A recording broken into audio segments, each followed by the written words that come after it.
Imaginez-vous dans une maison en feu. Est-ce qu'avant de vous laisser sauver par un pompier qui vous tendrait généreusement la main, vous lui diriez « Alors attendez, avant d'accepter que vous me sauviez, je voudrais vous poser quelques questions. Est-ce que vous êtes pour ou contre le vaccin du Covid ? Vous êtes pour ou contre l'avortement ?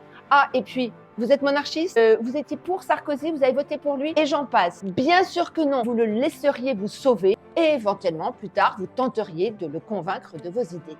Eh bien, c'est exactement pareil avec les élections législatives qui auront lieu bientôt dans notre pays. Je voudrais préciser que je ne suis pas membre du Rassemblement national, que je ne l'ai jamais été. Je suis juste une mère de famille inquiète pour ses enfants et pour la France. Pourquoi faut-il absolument voter pour le candidat du Rassemblement national ? Non seulement au second tour, bien sûr, mais dès le premier tour. Eh bien parce que la bataille historique qui va se jouer aux prochaines élections aura lieu entre deux forces énormes et deux forces seulement. D'un côté, ceux qui soutiennent la France, c'est-à-dire l'union des droites, et de l'autre côté, les ennemis de la France et l'extrême gauche. On va assister à la bataille de l'épante version 2024. Et la question qui se pose à vous, que vous le vouliez ou non, est est-ce que vous voulez soutenir ceci ou est-ce que vous voulez encourager cela? Il n'y en a pas d'autre. C'est très simple. Si vous votez pour un petit parti tel que Reconquête, Debout la France, les LR dissidents et même pour Macron, vous allez voter pour l'extrême gauche parce que vous ne mettrez pas votre poids dans la balance du côté de la droite.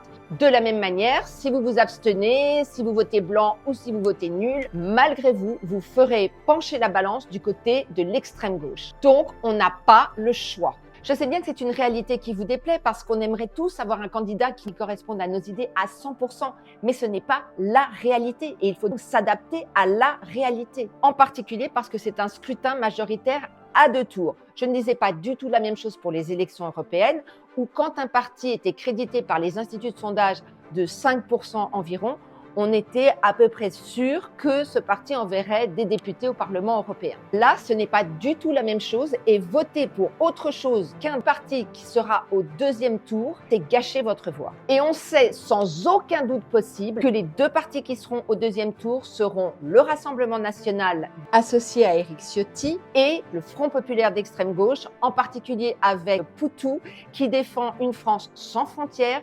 En plus, il faut absolument que le Rassemblement national obtienne la majorité absolue parce que Jordan Bardella a dit qu'il n'accepterait pas le poste de Premier ministre s'il n'a pas la majorité absolue, ce qu'on comprend parfaitement. Autre chose, il ne faut pas voter en fonction des candidats eux-mêmes en pensant que c'est une élection régionale. Le député que vous allez élire siège à Paris à l'Assemblée nationale et donc n'a pas d'impact sur la vie locale. J'aimerais lever toutes les objections que je sais que vous allez m'opposer. Alors, la première, c'est rassurez-vous, vous n'allez pas élire Hugues Capet, premier chef d'État d'une lignée qui va durer 800 ans. Vous êtes en République, si Jordan Bardella ne fait pas l'affaire, ne vous inquiétez pas, vous allez être envoyé devant les urnes et vous pourrez changer d'avis. La deuxième, c'est que vous ne jouez pas non plus votre jugement dernier. Saint-Pierre sait bien que vous ne vivez pas au XIIIe siècle et que vous n'êtes pas en mesure de ramener Saint-Louis au pouvoir. Il sait bien aussi que vous ne vivez pas au Salvador et que vous n'êtes pas en mesure d'élire Nayib Bukele, le formidable président de la République salvadorienne actuelle.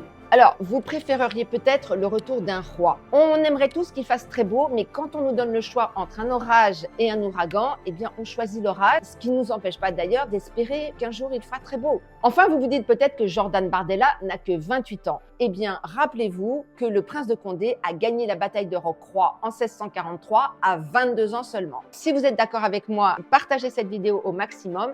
Et si vous n'êtes pas d'accord avec moi, laissez-moi vos objections en commentaire afin que je puisse vous répondre. Enfin, si vous ne pouvez pas voter en personne les 30 juin et 7 juillet prochains, il est encore temps de faire une procuration et c'est extrêmement simple. Les générations qui nous ont précédés sont mortes sur le champ de bataille pour nous. Nous n'avons qu'un bulletin de vote à mettre dans une enveloppe afin que les générations futures soient fières de nous. Alors s'il vous plaît, vous avez une occasion unique et historique de sauver notre pays. Surtout, ne la gâchez pas. Votez pour la liste de Jordan Bardella aux prochaines élections.